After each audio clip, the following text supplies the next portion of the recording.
Oh, there's so many yummy vegetarian options out there you could try, like lentil soup, veggie burgers, tofu stir fry. The possibilities are endless.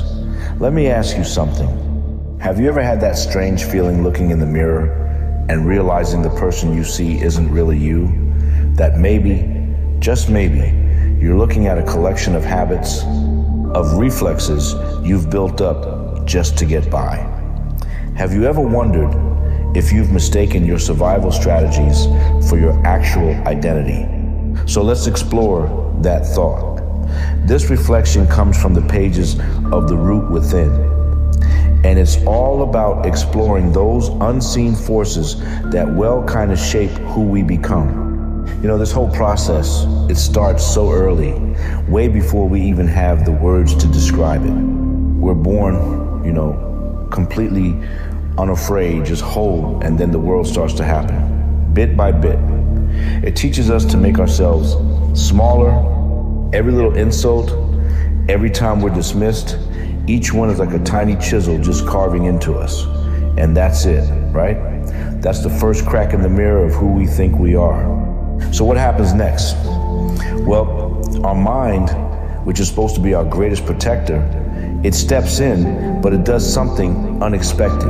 It starts to internalize all those outside voices. That critic that was once out there suddenly moves in. It sets up shop right inside our heads, and from there, it just becomes its own tormentor, right? Replaying every mistake, constantly looking for evidence that we're not good enough. And that's how we start building the prison. It's a prison we can't even see.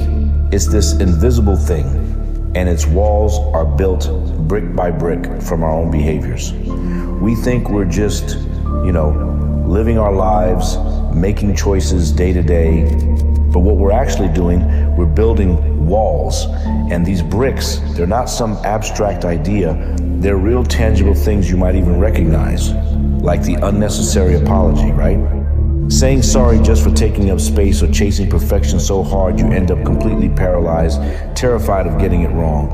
That sudden flash of anger that comes out of nowhere, or maybe pulling away into total silence, and that constant nagging need for validation. It feels like air, doesn't it? These aren't just quirks of your personality. The source material calls them symptoms. These are the walls of the prison.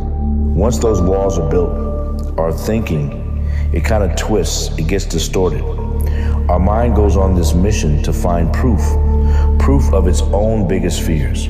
Suddenly, a friend not texting you back isn't just a busy friend anymore.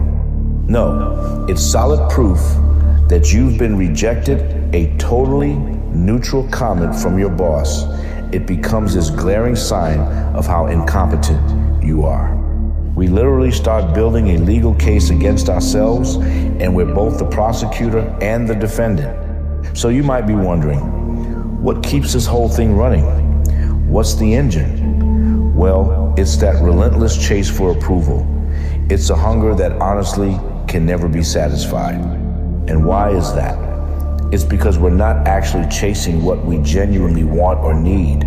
We're chasing what insecurity tells us will keep us alive. It's like we're constantly making an offering to this ghost, the ghost of not being good enough. So you see what's happening here. We build this huge, elaborate fortress inside our own minds, and at first, its purpose is good.